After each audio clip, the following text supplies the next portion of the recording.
Buenas tardes, hermanos. Los saludo en el nombre del Señor Jesús.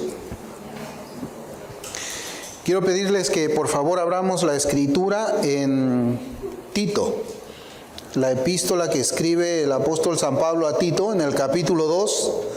Vamos a leer desde el versículo 3 hasta el versículo 5. Estamos todavía predicando esta serie acerca de la feminidad bíblica. Entonces vamos a buscar ahora el consejo del Señor para este domingo y vamos a leer nuevamente el pasaje de Tito, capítulo 2, versículos del 3 al 5. La palabra del Señor dice: las ancianas asimismo sean reverentes en su porte, no calumniadoras, no esclavas del vino, maestras del bien, que enseñen a las mujeres jóvenes a amar a sus maridos y a sus hijos, a ser prudentes, castas, cuidadosas de su casa, buenas, sujetas a sus maridos, para que la palabra de Dios no sea blasfemada. Que el Señor bendiga su palabra, hermanos. Como les digo, nos encontramos en una serie en la que observamos el mandamiento del Señor tanto para las hermanas maduras en la fe como para las hermanas que están en camino también a la madurez espiritual. Vemos aquí que las ancianas de una iglesia local tienen el deber de enseñar. Las ancianas de una iglesia local tienen el deber de enseñar a las hermanas más jóvenes. Y las hermanas más jóvenes tienen el deber de dejarse enseñar. Eso es lo que nosotros podemos ver que la Escritura nos enseña de una manera bastante clara. Y vemos pues, hermanos, de que el camino cristiano, el camino del Señor, es un camino de deberes y también es un camino de privilegios. El mayor privilegio es de que nosotros pues seamos hijos de Dios. Es el mayor privilegio que se encuentra aquí en la tierra para un ser humano, para un hombre. Ser hijo de Dios es un privilegio. Y en cuanto a los deberes de los hijos de Dios, notamos que las escrituras del Nuevo Testamento, en las escrituras del Nuevo Testamento se encuentran pues el consejo de Dios para las iglesias, tanto para los varones como para las mujeres, y esto es importante resaltar en medio de enseñanzas como la que nosotros estamos hablando. El Nuevo Testamento es el lugar donde el creyente busca la voluntad de Dios para su vida. No estamos diciendo que el Antiguo Testamento no contenga, hermanos, el consejo de Dios, en ninguna manera. Pero encontramos de que es el Nuevo Testamento, como yo les había comentado, el que interpreta el Antiguo y no es al revés. Y en el Nuevo Testamento nosotros encontramos ahí de una manera bastante clara los deberes que Dios está ordenando para su iglesia, que como nosotros vamos a ver pues son distintos a los que encontramos en el Antiguo Testamento. Posiblemente cuando hablamos de una mujer madura en la fe o de una esposa o de la feminidad bíblica, lo que nos recordamos primero es Proverbios, la mujer virtuosa. Es cierto, pero cuando vemos en las Escrituras y vamos un poco más profundamente en la palabra del Señor, vamos a darnos cuenta de que esta palabra que nosotros tenemos inclusive puede interpretar a la mujer dichosa que nosotros vemos en Proverbios 2.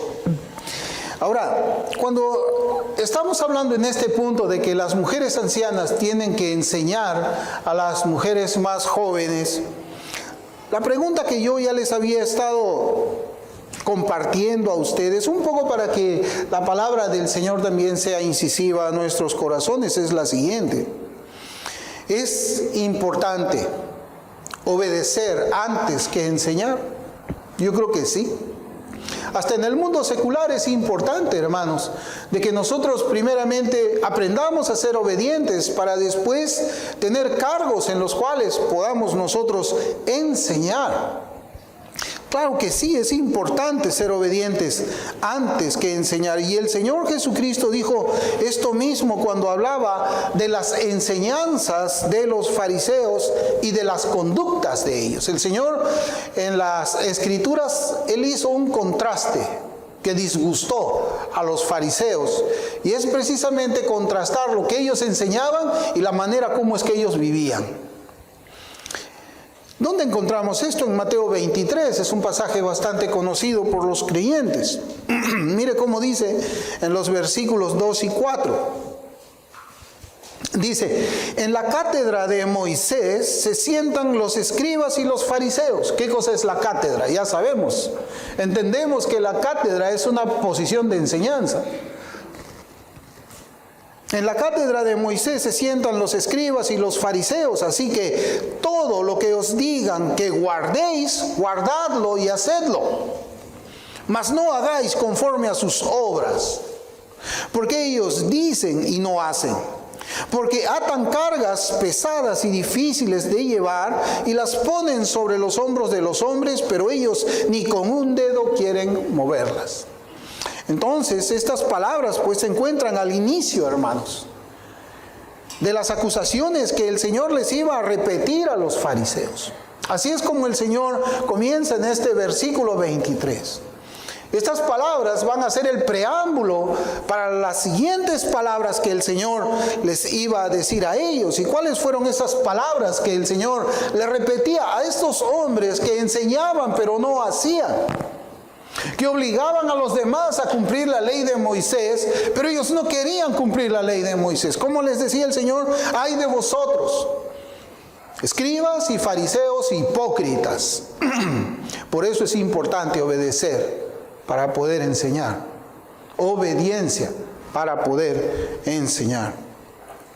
Enseñar algo y no hacerlo, en las palabras del Señor Jesucristo, es la marca del hipócrita. Y un creyente de ninguna manera es un hipócrita. En todo caso, quien no quiere obedecer los mandamientos del Señor tampoco se presente pues como maestro y menos como consejero. Y menos como consejero. Para nuestro sermón, las ancianas deben caracterizarse por la obediencia a la palabra de Dios. Una mujer que ha sometido su vida a la palabra de Dios es una mujer que es madura en la fe y se le puede llamar una anciana. Pero antes ellas deben caracterizarse porque ellas mismas obedecen la palabra de Dios para que a su vez ellas tengan autoridad. Autoridad para aconsejar e instruir a las hermanas más jóvenes. Es mejor no, hermanos, no meternos a la enseñanza si es que no existe en nuestras propias vidas obediencia al Señor. Si no obedecemos al Señor, debemos considerarnos más bien personas que debemos estar sentados a la cátedra de una hermana madura en la fe que nos enseñe cómo es que debemos obedecer, o de un ministro que también desde un púlpito enseñe la obediencia a la palabra del Señor. Pero no sería ético, para hablar dentro de la ética bíblica, porque hay ética bíblica también, no sería ético que yo enseñe algo que no obedezca. También la obediencia debe ser necesaria, hermanos, para corregir. Ya no solamente estamos hablando de enseñar, sino ahora estamos hablando de corregir a cualquier hermano de la iglesia local. En tanto que yo no me someta a los preceptos de Dios, yo no puedo corregir a nadie. Yo más bien estoy para corrección. Yo estoy para que alguien me ayude a que mi vida sea moldada. Y una vez que yo camine, me esfuerce, se vea que voy creciendo a la imagen de Cristo en la obediencia, porque ya hemos visto que Cristo ha sido obediente mientras Él estaba aquí. Yo pueda recién corregir a un hermano. Esto lo vemos ¿dónde? También en las palabras del Señor Jesucristo en Mateo capítulo 7, versículos del 3 al 5. Y dice, ¿y por qué miras la paja que está en el ojo de tu hermano y no echas de ver la viga que está en tu propio ojo? ¿O cómo dirás a tu hermano, déjame sacar la paja de tu ojo y he aquí la viga en el tuyo, en el ojo tuyo? Hipócrita. Miren otra vez cómo dice el Señor. Primero, saca primero la viga de tu ojo y entonces verás bien para sacar la paja del ojo de tu hermano. Hermanos, en estos pasajes que estamos viendo nosotros, a la luz de que hemos leído en Tito 2, es importante, no solamente para las mujeres, sino también para los varones, obedecer para poder enseñar, obedecer para poder corregir. Entre que yo no obedezca, entre que yo no sea obediente a la palabra de Dios, a los mandamientos que yo conozco y en los cuales yo he sido instruidos en la palabra del Señor, yo no puedo ni enseñar ni corregir a nadie en la iglesia. Y este es un llamamiento para la obediencia al Señor. ¿Por qué? Porque el Señor Jesucristo fue obediente. Él nos enseña a nosotros por qué Él fue obediente. Y nosotros estamos llamados a seguir sus pisadas.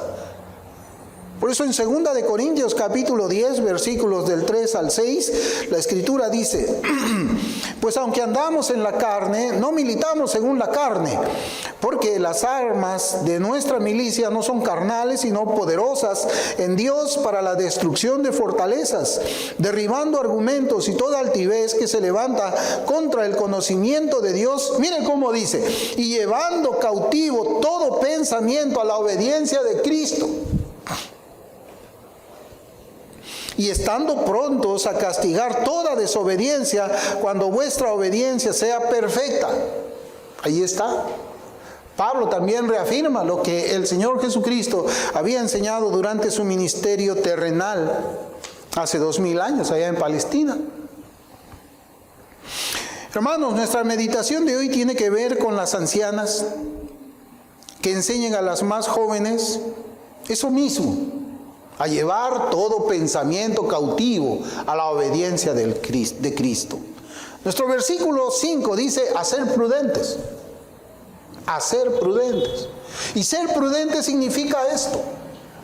Significa llevar todo pensamiento cautivo a la obediencia de Cristo. Pablo dice en la carta a Tito que las ancianas enseñen a las más jóvenes, ahí en el versículo 5, a ser prudentes, dice Reina Valera 60. La versión Dios habla hoy dice a ser juiciosas. La versión Reina Valera 1909, a ser templadas. Y la versión King James, que he traducido al español, a ser discretas, discretas. A veces nosotros utilizamos el lenguaje español para tratar de extraer, sobre la base de ese entendimiento del idioma español que tenemos, extraer la enseñanza. Pero la palabra prudente, fíjense, en el ámbito secular significa que tiene prudencia, actúa con moderación y cautela. Eso significa esa palabra prudente en el ámbito español, en el ámbito secular, porque esta es una definición que yo he traído de la Real Academia de la Lengua Española. Pero ese no es el significado de nuestro versículo. Ese no es el significado de nuestro versículo. La palabra traducida al español como prudente proviene del término griego sofrón. Y esa palabra sofrón viene de la unión de otras dos palabras griegas. Una es sos, que significa sano, y fren, que significa entendimiento.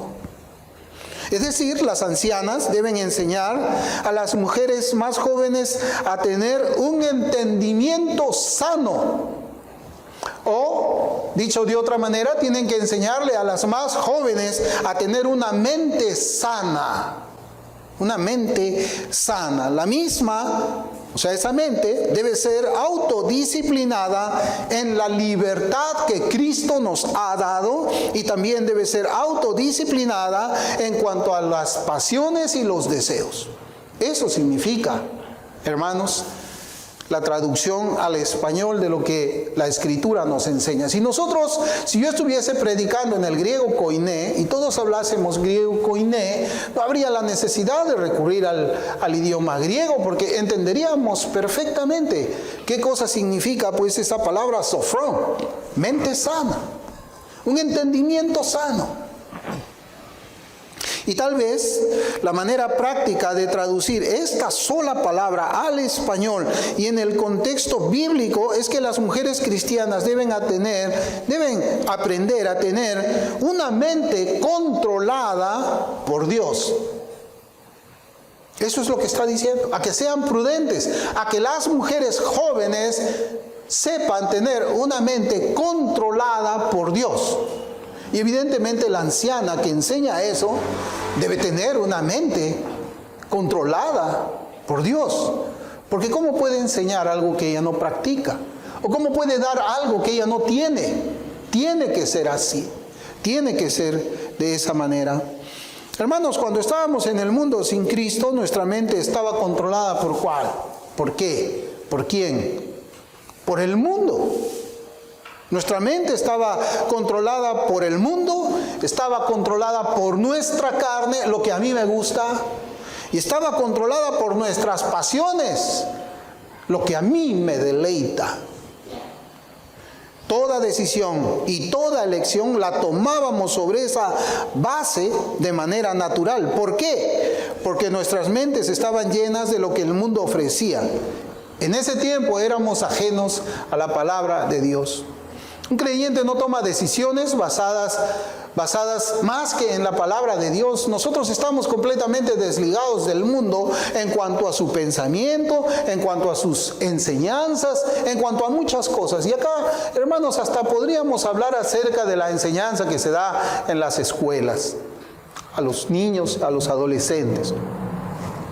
El cristianismo no es así, no piensa igual de mucho de lo que enseña el mundo. Por ejemplo, ¿cómo es que nosotros podemos darnos cuenta de que eso es así? Cuando una persona que está sin Cristo, su mente es dominada por el mundo y no es dominada por Dios.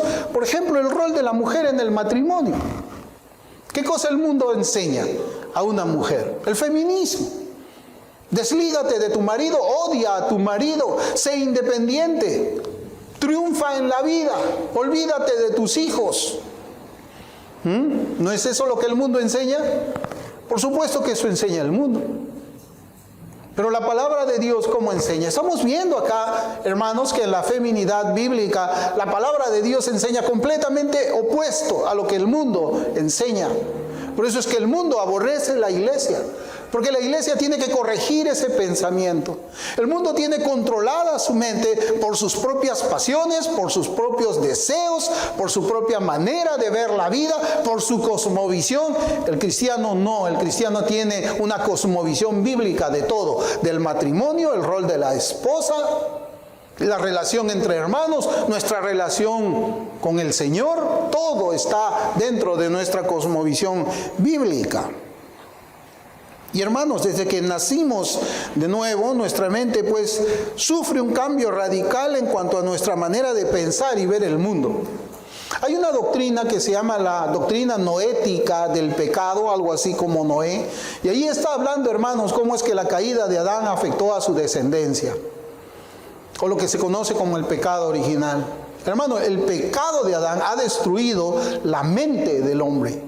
Ha destruido el sentimiento del hombre, ha invertido los valores dentro del hombre. Por eso es que se necesita la regeneración, porque la mente del hombre que está en el mundo sin Cristo es una mente que está torcida y llena de pecado. Por eso es que cuando el Señor nos salva, nuestra manera de pensar y ver al mundo rompe con ese sistema de cosas. Y ya no somos más nosotros llevando todo pensamiento cautivo a la obediencia del mundo, o como el mundo ve las cosas, sino de que ahora nosotros llevamos todo pensamiento cautivo a la obediencia de Cristo, nos sometemos a su voluntad. ¿Por qué? Porque Dios hace eso al implantar en nosotros ese corazón de carne capaz de pensar como Él piensa y elegir lo bueno dejando de lado lo malo. Es eso lo que hace Dios en un creyente. Por eso es que Santiago dice de que enséñame tus obras, enséñame tu fe por tus obras, y yo te voy a enseñar mi fe por mis obras también. Un creyente obra de manera natural así. Obra de manera natural. Así como un león por su propia naturaleza, o una hiena por su propia naturaleza come carne, come carroña y come todas esas cosas, o un cerdo come por su propia naturaleza basura, una oveja por su propia naturaleza come hierba. Y antes nosotros éramos así, nuestra naturaleza pecadora hacía que nos alimentemos de todas esas cosas que ahora nosotros cuando las revisamos nos da vergüenza.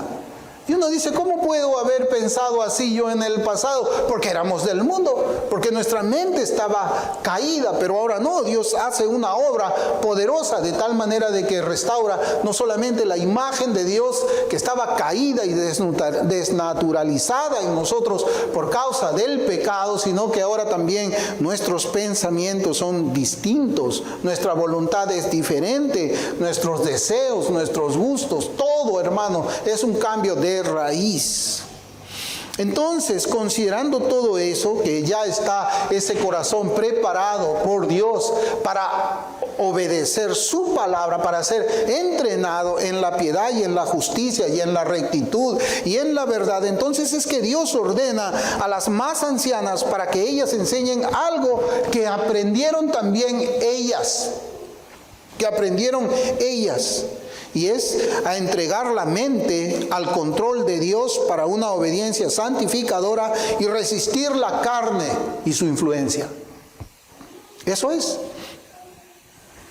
Es distinto, ¿verdad? Cuando uno lee a ser prudente, hay que ser prudentes, hay que actuar con cautela. Absolutamente no es eso, hermanos. No es eso. Hace muchos años yo leí un libro que compré allá cuando estaba en los Estados Unidos que trataba acerca de las batallas que se libran en las mentes de los creyentes. No estaba relacionado con este versículo de Tito 2:5, pero el punto principal era tener una mente llena de la palabra de Dios para así poder vivir una vida agradable a Él. ¿Cómo podemos tener una mente controlada por Dios si nuestra mente no está llena de su palabra? Y su palabra interpretada, hermanos, interpretada de la única manera en que ha sido interpretada durante siglos atrás. No hay otra interpretación, porque si la Biblia tiene diferentes interpretaciones, es mentira entonces. Porque si su verdad no es una sola, es mentira. Estamos cayendo otra vez en el posmodernismo. Esta es mi verdad, esta es la verdad del otro, esta es la verdad del otro. Así, hermanos, como en este momento es la 1 de la tarde con 4 minutos, para mí es para todos. Así también es la Biblia. Tiene un solo significado.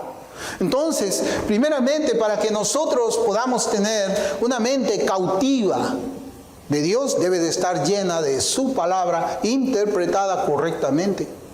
Por eso el Salmo 37:31 dice, la ley de su Dios está en su corazón, por tanto sus pies no resbalarán. Mire cómo dice. ¿Cuál es la causa para que no resbalen los pies del creyente? Es que la ley de Dios está en su corazón. Cuando hablamos de mente y corazón, hermanos, en el término bíblico se habla de una forma intercambiable. Igualmente, el Salmo 119, versículo 11, dice, en mi corazón he guardado tus dichos para no pecar contra ti. No pecar contra ti. Y hermanos, acá es importante hacer una aclaración en estos días también. Es evidente que los mandamientos de Dios no deben quedar guardados en la mente. Yo creo que me van comenzando a entender. No deben ser guardados en la mente junto con la información que aprendimos de matemáticas. No lo guardo en mi mente junto con lo que yo he aprendido de geografía. No lo guardo en mi mente junto con lo que yo he aprendido de historia universal, de álgebra, física, química y todas esas cosas que he leído. No lo guardo en mi mente junto con la información que yo leo del periódico cada día. no lo guardo en mi mente de la misma manera como está guardado eso, sino que deben ser meditadas y guardadas en los corazones. Por eso es que el salmista habla así. El salmista habla de que esa palabra está guardada en su corazón. Por eso yo les decía de que se usa de una manera intercambiable. ¿Y cómo sabemos de que está guardado en el corazón? Porque la persona actúa conforme lo que entiende que la palabra de Dios enseña. ¿Sí? Entonces, si Dios tiene nuestra mente, pues tiene también todos nuestros sentimientos. Si tiene nuestra mente, entonces tiene todos los sentimientos. Él tiene todos mis apetitos, todos mis deseos. Cristo tiene todo mi tiempo también, si es que Él tiene mi mente. Todas esas cosas serán completamente para Dios. Para Dios. Y también visto de otra manera, si el mundo tiene nuestra mente, entonces el mundo controlará todo nuestro ser, todas nuestras emociones, todas nuestras acciones. La pregunta es, ¿sabe Satanás esto? Claro que sí. Claro que sí lo sabe. Por eso es que hay una batalla en la mente o una batalla en el corazón. Y es así que Dios nos advierte en 1 de Juan 2:16, porque todo lo que hay en el mundo, los deseos de la carne, los deseos de los ojos y de la vanagloria de la vida no provienen del Padre sino del mundo. Acuérdese, Cristo cuando fue tentado por Satanás, fue tentado en estos tres campos. Y el creyente, igual manera, es tentado en estos tres campos: los deseos de la carne, los deseos de los ojos y la vanagloria de la vida. Pero ¿qué cosa es lo que nos dice antes de este versículo? En 1 de Juan 2:15 dice, no améis al mundo ni las cosas que están en el mundo. Si alguno ama al mundo, el amor del Padre no está en él. No está en él. Y los cristianos pues tenemos una mente sana, como dice aquí. Una mente sana, un entendimiento sano. Lo cual es el resultado de ¿qué? Del ejercicio de la piedad. Es el resultado de la meditación en la palabra del Señor. ¿Para qué? Para poner nuestras mentes en las cosas que están arriba. Eso significa, hermanos, básicamente lo que una anciana tiene que enseñarle a una más joven, a que ponga su mente en las cosas de arriba. Por eso Colosenses 3, versículos del 1 al 4 dice, si pues habéis resucitado con Cristo, buscad las cosas de arriba, donde está Cristo sentado a la diestra de Dios. Poned la mira en las cosas de arriba, no en las de la tierra, porque habéis muerto y vuestra vida está escondida con Cristo en Dios. Cuando Cristo, vuestra vida, se manifieste, entonces vosotros también seréis manifestados con Él en gloria. Hermanos, el Señor quiere que tengamos una mente dedicada a Él, una mente que lo busca a Él, una mente que está llena de su palabra, una mente que es cautiva de la de Él. Ustedes recordarán, hermanos, a Martín Lutero. Martín Lutero generalmente es conocido por esa famosa frase, cuando él en algún momento fue llamado a la dieta de Worms, cuando estaban ahí los príncipes y las autoridades papales. Y él cuando lo hacen entrar a la sala, él ve, hermanos, una mesa que estaba llena con los libros y los tratados que él había escrito.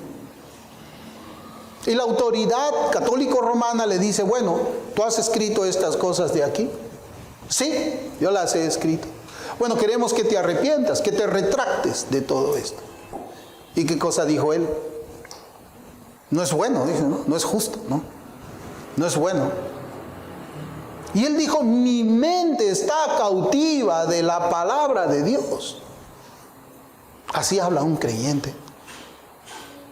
Así habla un creyente. Mi mente está cautiva de la palabra de Dios. Por eso es que las ancianas o las hermanas maduras deben caracterizarse pues por tener una mente como la que estamos hablando. Y eso es lo que Pablo nos enseña. Entonces, ¿cómo podría una hermana enseñar esto si ella misma no lo posee? Y ser un creyente maduro, yo he aprendido, hermanos, por la experiencia, no es tener 30, 40 años en el Evangelio. Eso no es ser un creyente maduro. O no es una hermana que ya tiene 60, 70, 80 años. Eso no significa que es un creyente maduro. Un creyente maduro es el que obedece. Un creyente maduro es el que tiene su mente cautiva de la palabra del Señor. Un creyente maduro es aquel que cuando ve la jota más pequeña de la ley del Señor, dice, esta pequeñez también tengo que obedecer. No dice, es algo chiquito. No, yo obedezco acá. Sí, desobedezco acá, es cierto, yo desobedezco acá, pero acá yo obedezco, o sea, tas con tas, parches, iguales. No, un creyente no piensa así, un creyente maduro no piensa así. Es más, el que piensa de esa manera tiene que examinarse para ver si es que está en la fe. Porque la palabra del Señor no es un buffet. Yo creo que todos nosotros hemos ido a un buffet. Y nos acercamos con un plato. ¿Y qué ponemos en este plato de acá? Lo que nos gusta. Y lo que no nos gusta lo dejamos fuera. Pues la palabra de Dios no es un buffet. Y se conoce a una hermana y a un hermano como maduro en la fe. Quizás en 3, 4 años. El Señor lo haga caminar de tal manera o se someta a la voluntad de tal manera de que ha conseguido en 3, 4, 5 años esa madurez que no tiene otro que tiene como 20 años en el Evangelio. Hermanos, la mente controlada por Dios es la mente de la mujer piadosa. Es la mente del cristiano en general. Y debe ser esa la mente, sea que ocupe algún oficio en la iglesia local o no. El Señor, pues, nos ordena sobre los pensamientos que cada creyente debe tener. Una mente controlada por Dios. ¿Y cómo es posible una mente controlada por Dios? ¿A qué se refiere eso? ¿Qué cosa es lo que yo debo de nutrir para mí? Si abrimos en Filipenses 4, abramos Filipenses 4, versículos 8 y 9. Dice, por lo demás, hermanos, todo lo que es verdadero, todo lo honesto, todo lo justo, todo lo puro, todo lo amable, todo lo que es de buen nombre, si hay virtud alguna, si algo digno de alabanza, en esto pensad. En esto pensad. Ahora mire lo que dice el 9. Lo que aprendisteis y recibisteis y oísteis y visteis en mí, esto haced, y el Dios de paz estará con vosotros. Mire cómo es que Pablo se pone como ejemplo. Pablo podía aconsejar, Pablo podía ayudar a los creyentes a que tengan una mente cautiva de la palabra de Dios. ¿Por qué? Porque los creyentes a quienes él hablaba habían visto que él andaba de esa manera.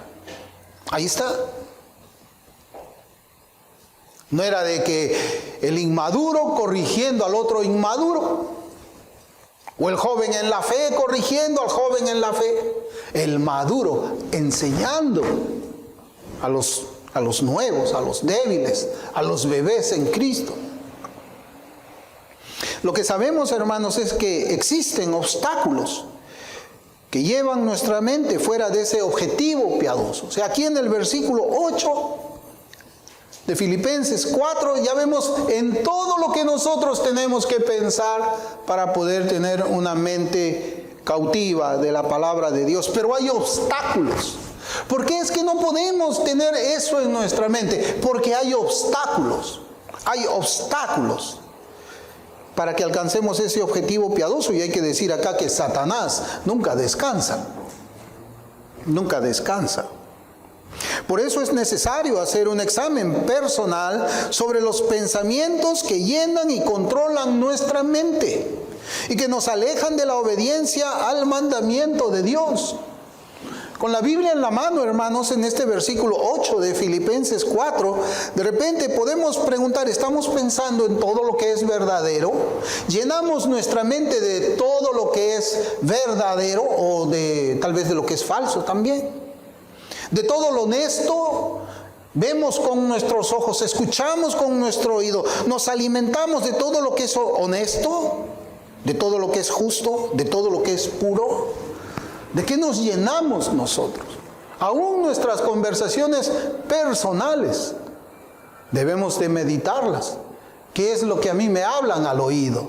¿Qué es lo que yo escucho? ¿Qué es lo que mis ojos ven en la televisión? Por eso es necesario hacer un examen personal sobre los pensamientos que vamos llenando. ¿Qué es lo que controla nuestras decisiones también? ¿Qué es lo que controla nuestras decisiones? Ahí es importante, hermano. La Internet. En la Internet usted no va a encontrar la verdad de nada, hermanos. Todo está sesgado. Ahí solamente hay un discurso para usted. LGBT, por ejemplo. Si usted habla, dice o hace un sermón en contra del movimiento LGBT, como a mí, se lo quitan del Internet. Esto ofende las políticas del YouTube y me lo quitaron ahí por hablar la Biblia. Así que la Internet nos va a guiar a nosotros, donde hay un sesgo, hermanos, orientado hacia una ideología progresista que está trayendo el feminismo, el aborto, el desprecio al patriarcado. ¿De dónde? De la televisión. En la televisión. Hace poco habíamos, por ejemplo, mientras almorzábamos, conversábamos, ¿cómo es que hacen los directivos de los certámenes, por ejemplo, de las películas que pasan en televisión? ¿Cómo es que ellos seleccionan a los 5, ¿no? Las 5 películas escogidas para el Oscar? ¿Cómo es que escogen ellos? Porque ahí hablan verdad, porque hablan pureza. No, hermanos, ¿saben qué? Ellos si por ejemplo escuchan que hay un director que es conservador, de arranque está fuera, de arranque, ni hablar, a este ni lo pones, ni vemos la película, vemos nomás quién es el director, un hombre conservador, no, a este quítamelo.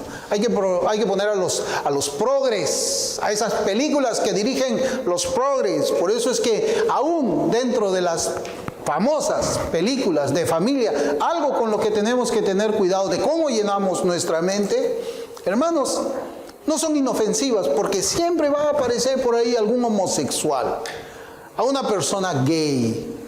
¿No? Están ahí el padre con sus hijos, y estábamos viendo la otra vez, queríamos ver una película acerca de un padre con sus hijos que iba a adoptar unos niños, y en la reunión de adopción habían 2 hombres, en lugar de un hombre y una mujer. Cortamos eso. Donde sea, hermanos, película familiar, va a encontrar usted la defensa del LGBT, va a encontrar feminismo y todas esas cosas. ¿De dónde? Pues vamos a buscar que nuestras mentes sean controladas. De la psicología secular. Vamos a buscar a un freudiano para que nos hable cuando nosotros quizás tengamos dudas o algunas cosas, o de las ideologías mundanas, o de Hollywood. Ya les he comentado, hermanos, hasta en las series se está tratando de legalizar todo lo que es aborrecible para el Señor. ¿Por qué? Porque el mundo, mire, procura establecer normas en las cuales deben caminar las personas que habitan en la tierra. El mundo quiere establecer sus normas. Ellos de diferentes formas se han convertido pues en el parámetro para normalizar ciertas cosas que antes nos escandalizaron. La televisión de hoy ha cambiado, hermanos, a cómo era antes. La Internet también ha cambiado. Habrá sido, pues, ¿en cuánto? ¿Los últimos 10 años? Antes siquiera usted podía publicar algo en contra de esos movimientos anticristianos. Hoy día se lo borran. Antes usted lo publicaba y se quedaba ahí. Ahora se lo borran.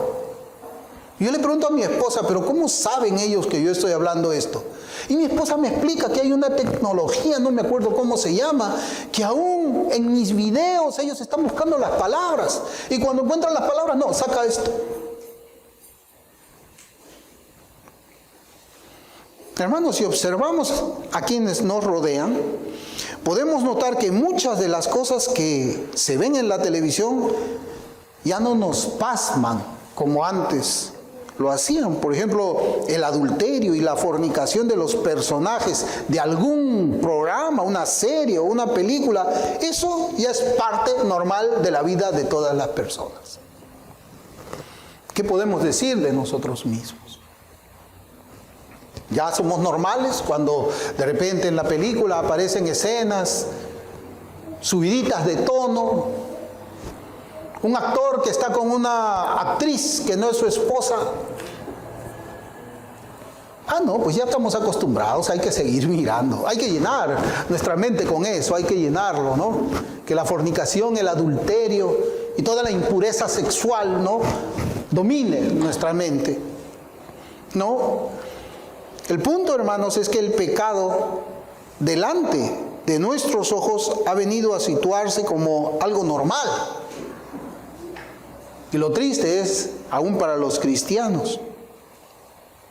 ¿Y qué cosa es, hermanos, cuando una familia vive de esa manera o está expuesta de esa manera a esos medios que tratan de normalizar el pecado, de llenar nuestras mentes de tal forma que nuestra mente ya se queda como congelada, ¿no?, muerta? Y simplemente cuando ve el mal, cuando ve todo el pecado que está allí, no reacciona. Pero lo vemos en familia muchas veces. Lo vemos en familia. Y esa normalidad, hermanos, del pecado afecta a la familia. Y puede afectar la familia de los cristianos. Alguien dice, no, eso no es posible. Sí, sí es posible. Y está en la Biblia. Abramos Jeremías. Yo quiero pedirles que por favor me acompañen a Jeremías, capítulo 7, versículo 18. Jeremías, el profeta de Dios.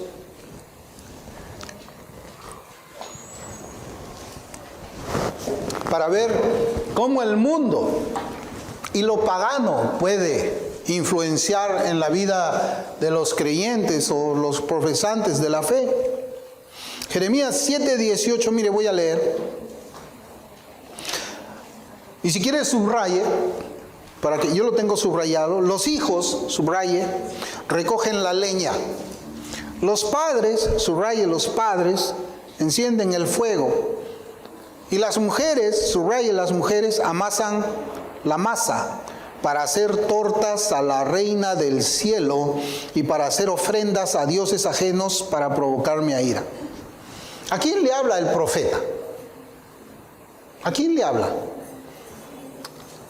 ¿Acaso él fue enviado fuera de Israel a hablarle a los amorreos?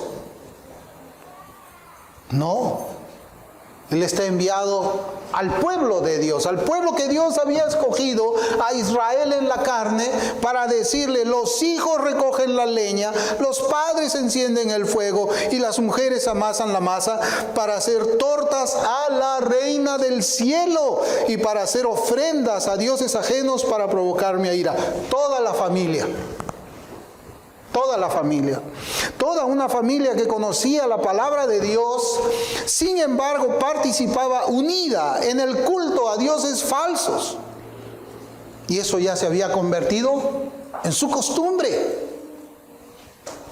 Ellos buscaban pues la ayuda, dirección y consejo ¿de quién? ¿De Dios? No, ya no. Ellos habían llenado sus vidas, sus casas, sus familias de dioses ajenos.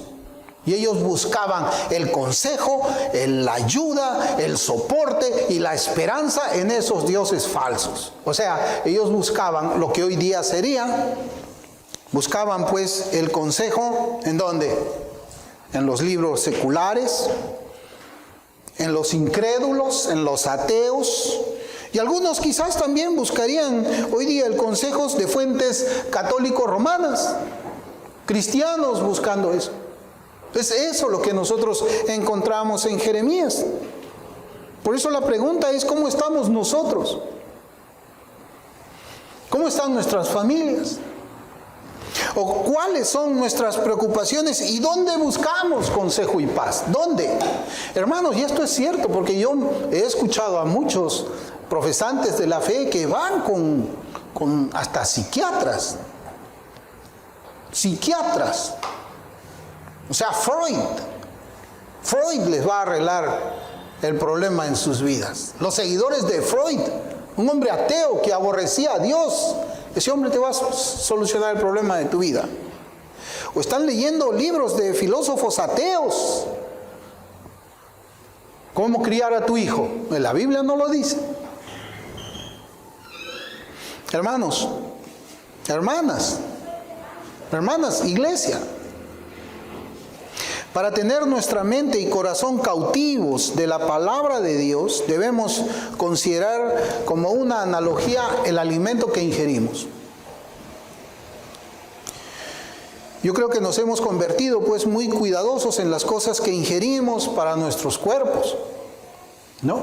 Somos muy cuidadosos. Hace poco mi esposa había preparado pues una causa limeña bien deliciosa y se lo envié a un hermano que no vive aquí en Perú, porque él probó cómo había y me dijo: hermano, qué delicioso alimento, pero no comas papa, me dice. La papa a las finales se convierte en harina, no sé, me explicó toda la cosa. Y como tú quieres bajar de peso, ese plato no es para ti. Bueno, yo me acordaba también de eso, ¿no? Somos muy cuidadosos.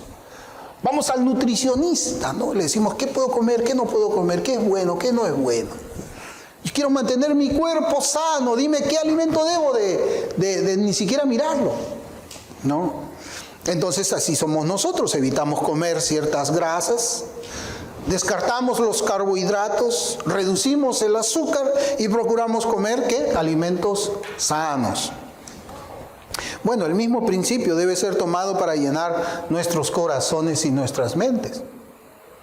A veces nos preocupamos más del cuerpo y nos olvidamos del corazón, nos olvidamos de nuestra alma. Debemos seguir ese mismo ejemplo. En primer lugar, el Señor Jesucristo quiere todo nuestro corazón para Él. En Proverbios 23, 26 dice: dame, hijo mío, tu corazón, dame tu corazón, dice Él. ¿Y dónde es? Ahí es donde se guardan los dichos para no pecar contra Dios. En el corazón. Dame tu corazón y miren tus ojos por mis caminos. Así dice el proverbio. Ese es en primer lugar. Y en segundo lugar, nuestro corazón no debe estar dividido cuando se lo entregamos al Señor. El Señor no te dice: dame un cuarto de tu corazón. Dame el 90% de tu corazón. Dame el 99%. No, Él dice: dame tu corazón. Dame tu corazón. Y nuestro corazón no puede estar dividido para el Señor, porque eso no le agrada. En Oseas capítulo 10 versículos 1 y 2, mire cómo dice: Israel es una frondosa viña que da abundante fruto para sí mismo. Conforme a la abundancia de su fruto, multiplicó también sus altares. Conforme a la bondad de su tierra, aumentaron sus ídolos. Mire ahora cómo dice el versículo 2. Está dividido su corazón. Ese pueblo adoraba a Dios, pero también subía a los lugares altos a adorar a los Baales. Está dividido su corazón. Ahora serán hallados culpables. Jehová demolerá sus altares y destruirá sus ídolos. Hermanos, todo para poder cumplir este mandamiento que Dios da, todo comienza en la mente o el corazón, y de allí nuestra mente debe buscar a Dios con mucha intensidad. Con mucha intensidad. ¿Cómo hacerlo? ¿Cómo hacerlo? Bueno, hermanos, nosotros estamos en una guerra espiritual y el Señor nos ha dado también una armadura para todos estos tiempos. Y en esa armadura se habla, ahí en Efesios, se habla del yelmo de la salvación. El yelmo de la salvación. El yelmo representa la protección para nuestras cabezas y lo que hay en ellas. Es decir, protege nuestros pensamientos. Debemos orar pues a Dios para que llene nuestros corazones de toda verdad de Dios. Toda verdad de Dios. Debemos pedirle a Dios que nos ayude a entregarle nuestras mentes y ponerlas bajo su control. Y debe ser una oración con toda honestidad, aplicándonos para que la verdad colme cada día nuestros corazones, lo llene. La verdad de Dios tiene que rebosar en nuestros corazones, como dice el salmista. Y ya para acabar, hermanos, voy a citarles otro versículo del profeta Jeremías, en Jeremías 15, en esta oportunidad, versículo 16. Mire cómo dice el profeta. Y deben ser también nuestras palabras. Jeremías 15, 16 dice: fueron halladas tus palabras y yo las comí. Y tu palabra me fue por gozo y por alegría de mi corazón, porque tu nombre se invocó sobre mí, oh Jehová, Dios de los ejércitos. Amén. Vamos a orar.